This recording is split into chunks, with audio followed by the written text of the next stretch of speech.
Welcome to Tech Confidential. I'm Mary Kathleen Flynn with Behind the Money. I'm talking to Rob Kalin, who's the founder and CEO of Etsy Inc., about his website, Etsy.com. Well, you've been very successful at attracting investors. Can you sort of walk us through that process? I mean, how old are you? I'm 27. 27, all right. And you don't have a proven track record of startups behind you, as many of the entrepreneurs that we're focusing on do.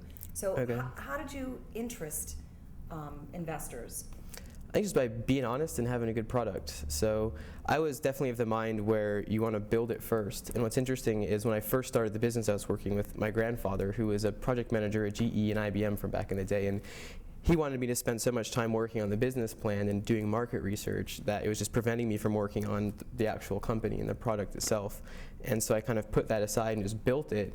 And Katerina and Stuart, the founders of Flickr, were definitely celebrities in the world that I lived in. But it was also just the design of Flickr itself, I think, set the bar so high for what a website should look like. And I just essentially sent Stuart a fan letter / love letter saying, I love what you did, here's what I did, if you would take a look at it, I'd be honored. And he looked at it and they invited me out to San Francisco to come meet with them. And so I really just, showed them what I had and was who I was, and it connected. And what about getting venture funding?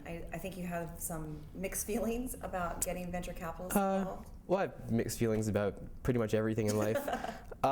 Yeah, because when I first went out to San Francisco, the first couple of VC firms I met, they have this 20% or bust policy where they won't invest in your company unless they know they can get 20% up front for the most part.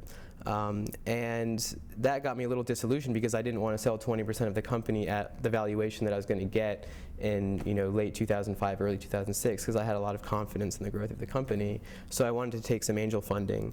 So we were pretty much closing up an angel round, and Katerina said, well, just go meet Fred at Union Square Ventures. And we'd pretty much had the pot of money that I wanted to raise at that point.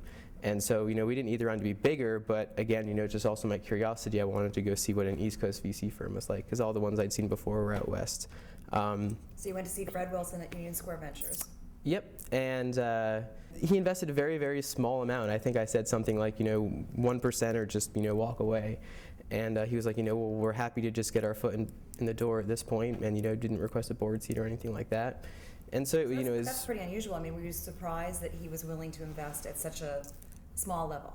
I see it from his point of view as it's something where he knows there's going to be follow-up rounds and that, he'll be able to participate in them. So, that part has been true, and he's never been, grabbing the pie or anything like that. And he has a really good sense of product, so I've been happy to have him around. What kind of exit are you looking for? I mean, I know it's a little early, but in your dreams, your fantasy, what do you go public?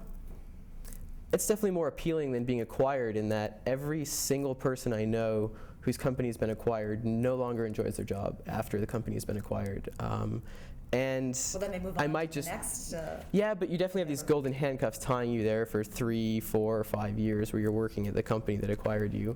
And I'm always going to be looking out for, who is the best steward of Etsy. And if it gets to a point where another company could be doing a better job if we were running Etsy from inside that other company, I would consider it. But for now, the passion is all about, the risk that I see is on the table where, yes, we could fail. But in my mind, that's what keeps it interesting. And I don't know quite what's going to happen. And so that's what keeps me excited and waking up every day. So. Thank you very much, Rob Kalin from Etsy Inc. And thank you for joining us on Tech Confidential. I'm Mary Kathleen Flynn with Behind the Money.